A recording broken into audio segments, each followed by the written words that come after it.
Hey guys, welcome back for another WSQ. Today we're going to be looking at the conservative movement, which is a movement that occurs in the late 1970s into the 1980s. As you watch the video, make sure that you're answering the guided questions provided. It's okay to pause or rewatch the video. When the video ends, make sure that you summarize the main points of the video using paragraph form in the specific vocabulary given to you on your WSQ sheet. These are going to appear as bolded and underlined words during the video. And then finish by asking one question, something you're so confused about, a general question, or a discussion question for the class. The essential question that we're going to be addressing during this video is how did the conservative movement, a focus on traditional values and a reduced role of government, emerge following years of government expansion? Smart historians will explain the main goals of the conservative movement in relation to taxes and the role of government, and evaluate the effectiveness of conservative policies in achieving their goals. Americans in the late 1970s had lacked a lot of confidence after Watergate and Vietnam. Both of these governmental failures made Americans really critical of the government. A lot of people saw Carter, who was the last president, as blaming for Americans for economic and foreign policy problems. Meanwhile, a conservative movement started to grow. The Republican nominee was Ronald Reagan, and he spoke highly of a smaller government and more prosperity, and he's really optimistic about the nation's future. Him and the Republicans won in a landslide in the election of 1980 and took control of the Senate and the presidency. He was really optimistic. He thought that he could really change the world. He had been an actor in Hollywood and joined the Republican Party in 1962. He was a big advocate of free enterprise and limited government. When you think of free enterprise, I want you to think like laissez-faire economics type, and a great opponent of communism. After a speech for the Republican Party at the National Convention, he became a rising star and eventually governor of California before running for president. He's a hero of the New Right. The New Right represented the conservative movement. There's the right and there's the left. Right represented conservatives, left represented liberalism. The New Right was a coalition of conservative media, commentators, think tanks, and grassroots Christian groups. The groups opposed liberal social causes that had been emerging during this period of economic and social turmoil, like abortion rights, civil rights, and any welfare. His defense of conservatism won him a lot of people's votes. Reagan was known as the great communicator. He was very charismatic. He was able to explain these really complex ideas in a way that every American could understand. The chief goals of his presidency were to reduce the federal government, deregulate industry, cut taxes, increase defense spending, take a hard line with the Soviet Union, and to appoint conservatives to the federal courts. These particular goals are going to reflect the goals of the New Right. For the most part, he's going to be successful in achieving his goals, but let's talk more about that. His economic plan had two goals: reduce taxes and stimulate growth and cut the federal budget. Okay? He wanted to make sure that the United States economy was growing. He based his economic policy on supply-side economic, which meant that cutting taxes for the rich and businesses would lead to job growth. If you're cutting taxes for businesses, they would have more money to spend on jobs, which would help stimulate the economy and help all Americans. This is also known as trickle-down economics. A lot of people warned him, though, that increasing defense spending while cutting taxes would result in huge deficits or debts for the government. In 1981 to 1982, the United States did suffer a really bad depression. The unemployment and federal deficit rose. The Federal Reserve rose interest rates on all loans, trying to slow inflation. And the lowering of interest rates and a collapse of OPEC's ability to set high oil prices ended the recession, although a lot of the gains from that recession went to the wealthy only. Reagan rejected containment policy. Instead, he thought that a strong show of force would help to destroy the Soviet Union. Some people, like the Pope and the Prime Minister, applauded this approach, but it was really reckless and could start a war.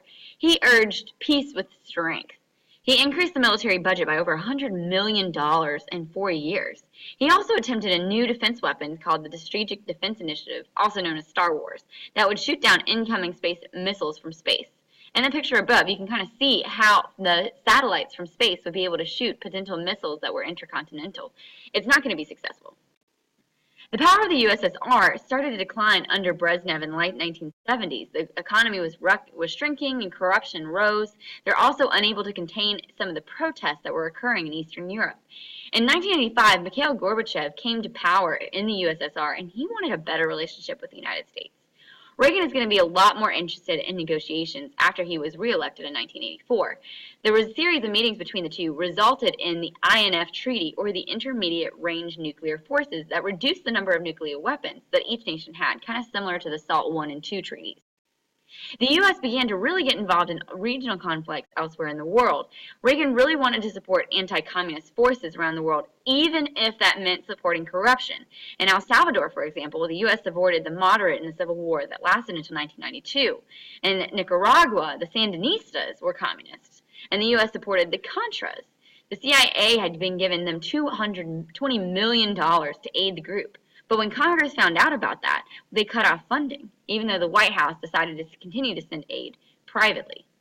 The U.S. also wanted stability in the Middle East. A civil war between Lebanon and between Christians and Muslims had threatened peace in the region.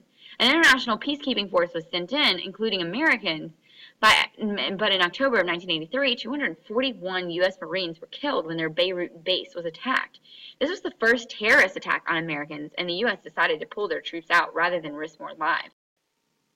A few days before the attack in Lebanon, a communist coup overthrew the government in Grenada in the Caribbean. A lot of Americans were worried about the safety of the island, and so Reagan sent 5,000 Marines to take the island back in 2 days. And this victory helped Reagan to win that re-election. Reagan was less active in the movement to end apartheid or legalized segregation in South Africa. American companies had tried to keep their white minority in power. In the 1970s, Americans decided to demand that the U.S. cut off trade with South Africa unless they changed. Reagan preferred incentives, but Congress overrode his veto and started to impose trade restrictions and sanctions. Even though Congress banned aid to the Contras in Nicaragua, Reagan and the White House continued to send them funds. The American civilians in Lebanon that were captured by pro-Iranian groups demanded that the U.S. sell weapons to Iran for their war with Iraq in order to release the hostages. Publicly, Reagan said, "No, we won't do this." But privately, he sold weapons to Iran and gave the money to the Contras so he can continue to fund their anti-communist campaign. The scheme, however, was discovered in 1986. Even though Reagan denied knowledge of the plan, many of the documents were destroyed. Only one person went to jail, which is Oliver North, but he was later released on technicalities. The public was largely disengaged during the election of 1988. Reagan was not up for re-election, and so they didn't really care. The major news of the election was the success of the new African-American candidate, Jesse Jackson, who you might know for his role today. He was one of the major Democratic primary electors, but he was eventually defeated by Michael Dukakis. The campaign was overall very negative, and the voter turnout was pretty low, only about 50%. George W. Bush, pictured in the middle below, won based on his economic promise. Read my lips, no new taxes. For about 70 years, while the Soviet Union was in charge, they had experienced a totalitarian government, which means that they had no freedom of speech, no freedom of religion, and any sort of dissent from the government was really harshly punished. But Gorbachev started to open Soviet society a little bit more with two policies, Glasnost and Perestroika. Glasnost was a policy that gave citizens free speech, including the right to criticize the government. Perestroika restructured the economy to move it away from communism to allow more competition and also to cut down on corruption. The major exception to the Glasnost policy, though, was the cover-up of the meltdown of the Chernobyl nuclear plant near Kiev, Ukraine. Glasnost and Perestroika ended up leading to calls for independence throughout the Soviet Union. Throughout Eastern Europe, groups that had been a part of the Soviet Union for a while started to break away. In Czechoslovakia, the Velvet Revolution, which was a non-violent revolution, swept communists from power in 1989. In 1990, Lech Walesa was elected president of Poland. Revolutions in Romania also turned violent. By November of 1899, the Berlin Wall was torn down. By October 3rd, the Eastern and Western Germanys were reunited. Gorbachev there was a coup attempted against Gorbachev in 1991. He was aided by Boris Yeltsin to continue the reforms. But by 1991, the Soviet Union had collapsed and Gorbachev resigned. Yeltsin was elected president of Russia, and he signed the Strategic Limitation Treaty, or the START Treaty, with the United States that limited the number of arms that we had. Inspired by the new freedoms in the Soviet Union, students in China started calling for reforms as well. In April of 1989, pro-democracy demonstrators filled a major square in China called Tiananmen Square and demonstrated. for 2 months to protest the government. In June of 1989, tanks rolled into the square and gunned down hundreds of protesters in the Tiananmen Square massacre. Bush announced an arms embargo but didn't cut off trade. Panama during the 1980s was led by dictator Manuel Noriega, who ran Panama and brutally suppressed opposition. He was indicted in the United States court for drug smuggling in 1988. Noriega declared the state of war with the United States in 1989 and killed a U.S. Marine. U.S. troops arrested Noriega and took him to Florida, where he was convicted of drug trafficking. In the Persian Gulf in August of 1990, Saddam Hussein invaded Kuwait, a small country in the Middle East. The UN had opposed sanctions and demanded that Hussein pull out of Kuwait, but he remained defiant and refused to. So UN troops attacked it and pushed him out of Kuwait by February. This was called Operation Desert Storm. The United States played a major role in this because most of the fighting was from the air. In South Africa in 1989, they elected F.W. de Klerk to be the president and started to reform South American society. After he was become president, he released Nelson Mandela from prison and worked with him to an attempt to end apartheid.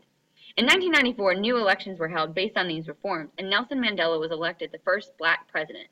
Both Mandela and de Klerk won the Nobel Peace Prize for their efforts in 1993. In addition, back at home, NASA was developing a space shuttle that could be reused for space missions. April 12th, the Columbia was the first launch of the shuttle. And then January 28th, 5 years later, the Challenger, which was an interesting expedition because of a teacher involved, exploded shortly after liftoff.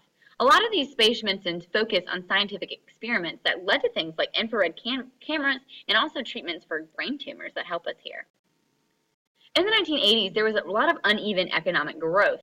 The 1980s was the longest economic peacetime growth up to that time. A recession in 1982 had cut inflation. The Federal Reserve was also very active in raising and lowering interest rates in an attempt to control this type of inflation. The growth, however, was mainly concentrated to the rich. Farmers and a lot of other traditional industries began to decline in the 1980s. Tax cuts and increased military spending in order to help end the Cold War led to huge budget deficits in which the government had spent more money than they made in taxes. The deficit in 1980 was $74 billion. By 1986, 6 years later, it's $221 billion. The national debt rose to over $5.7 trillion. And we also had a huge trade deficit. We were majorly taking in more products than we were sending out. New regulations on financial institutions led to a lot of relaxation on business that hadn't been there. Deregulation of the savings and loan industry caused a lot of companies to start loaning out more money than they probably should have. Eventually, the taxpayer had to bail out the loan industry for $152 billion. Savings and loans crisis forced Bush to break his new pledge of no new taxes. The tax hikes didn't do enough to help the economy, and the deficit rose even further in 1992. Unemployment and poverty rose, and Bush really lost his re-election bid. However, there were a couple milestones. Women began to expand their role in the government. Two major women were to take part in the government during this time period. Sandra Day O'Connor was the first female Supreme Court justice, and Geraldine Ferraro was the first woman to run for a vice president ticket. In 1990, in addition to that, the Americans with Disabilities Act banned discrimination against Americans with disabilities in education and public life, and started making assessments about what kind of reasonable accommodations needed to be given to them. In addition, there was a lot of refugees and immigrants entering the United States from Southeast Asia and Latin America, mainly looking at Cambodia and Laos and Vietnam, and then also the Central Latin American countries. The legal immigration limits were raised, and about 3 million undocumented immigrants were granted legal status. It also toughened penalties for employers who were hiring illegal immigrants. Major court battles during this time period was New Jersey versus TLO, which gave schools the right to search student belongings without a warrant. Reagan, under the conservatism, was able to appoint 3 justices to the Supreme Court.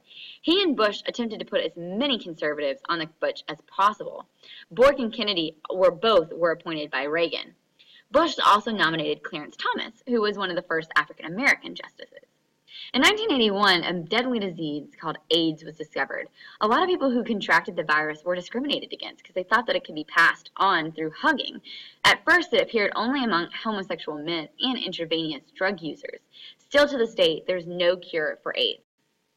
Make sure that as you watch the video that you answer the guided questions provided, and that you're also, at the end, going to summarize using the main points from the video and that appeared as bolded underlined words. And then ask one question, something you're still confused about, a general question or confusion question for the class.